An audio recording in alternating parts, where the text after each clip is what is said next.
Russia thought it had weeks before Ukraine's new Patriot Pac-3 system could shield the skies. They miscalculated by 36 hours. On the night of July 18th, Kyiv sent 110 homemade drones on a mission few thought possible, knocking out a nuclear base deep inside Russian territory. Within minutes, fireballs poured into the night, and nuclear command signals went dark for 7 hours. Want to know how a DIY drone built with consumer electronics burned through $1 billion in assets, and why every nuclear power is now scrambling? Let's dissect the assault the Kremlin never saw coming. Before we move on, I would like you to subscribe to the channel and like the video. Russia didn't aim for an apartment block or a power grid this time. The target was chosen to cut straight into Ukraine's ability to fight. One facility in central Ukraine that kept Kyiv's drone fleets alive. Just after dawn on July 17, 2025, 6-caliber cruise missiles lifted off from warships in the Black Sea. They rode low over the water before veering inland, shadowed by 30 small drones, carrying nothing but electronics designed to choke enemy radar. The jammers pushed out a constant digital hiss, forcing Ukrainian air defense operators to sift through false returns and disappearing contacts just as the real danger closed in overhead. In Dnipro, crews stood beside a freshly delivered Patriot Pac-3 battery, its launchers gleaming but silent. The system wasn't ready. Calibration checks were days from complete. Operators had to watch as radar paints flickered with noise, and the old Soviet-era defenses took the load.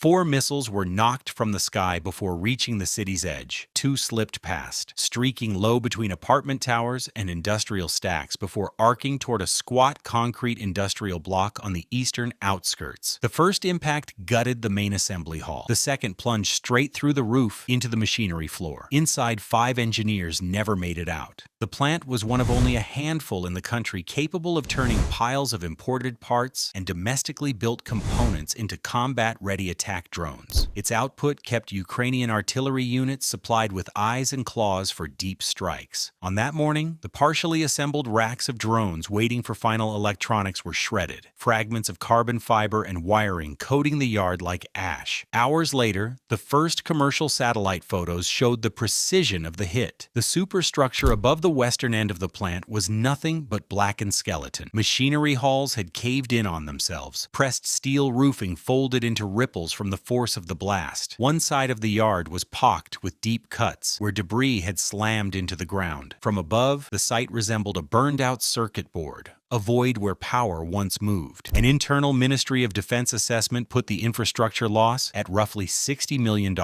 More damaging than the number was what it meant for the next month of fighting. The output gap meant dozens of drones wouldn't make it to the front lines, leaving Ukrainian artillery without the flying munitions they needed to spot, strike, and harass Russian positions. Supply chains could not close that gap quickly. For a military relying on steady, cheap attrition against a larger opponent, this was a sharp and deliberate cut. Senior officers understood that replacing the building would take months. Replacing the lost time would be impossible. That morning's strike wasn't just a blow, it was a signal from Moscow that it could see and hit the heart of Ukraine's low-cost, high-impact weapons program. And in Kyiv's planning rooms, the response took shape almost immediately. Within hours, maps of Russian territory were spread across tables. The decision came without long debate. Operation Black Swarm would move ahead, bypassing the months-long production pipelines, and instead emptying workshops and garages, pulling together every airframe and flight unit on hand, no matter how rough the build. This would not be a contest of brute force. It would be a strike built for unpredictability, cost measured in thousands, designed to cause losses counted in billions. What came next would test whether small motors and taped-up electronics could slip past the most expensive protective systems Russia had ever built. They built it in small workshops, taped wiring to carbon frames, and bolted on crude bomb racks. 14 minutes after launch, the swarm would leave one of Russia's most secure nuclear bases in ruins. At 1:10 a.m. on July 18, 2025, engines buzzed to life in a field outside Sumy. One by one, 110 drones lifted off, infrared lights off, programmed to skim low over forests and fields. Each drone's navigation routine hugged terrain, vanishing from most radar sweeps until it was inside the ring of defenses. The first wave crossed the border in tight formation, 10 drones. Their payloads, stripped down to lightweight signal generators and homemade amplifiers, switched on as they neared the outskirts of Belgorod 22, a heavily guarded nuclear weapons storage and support complex. Russian surveillance screens lit with flickering static as the electronic noise flooded the airwaves. Detection systems stretched along the base perimeter began chasing phantom tracks, unsure which contacts were real. Operators in the hardened command bunker lost the clean radar picture they relied on to coordinate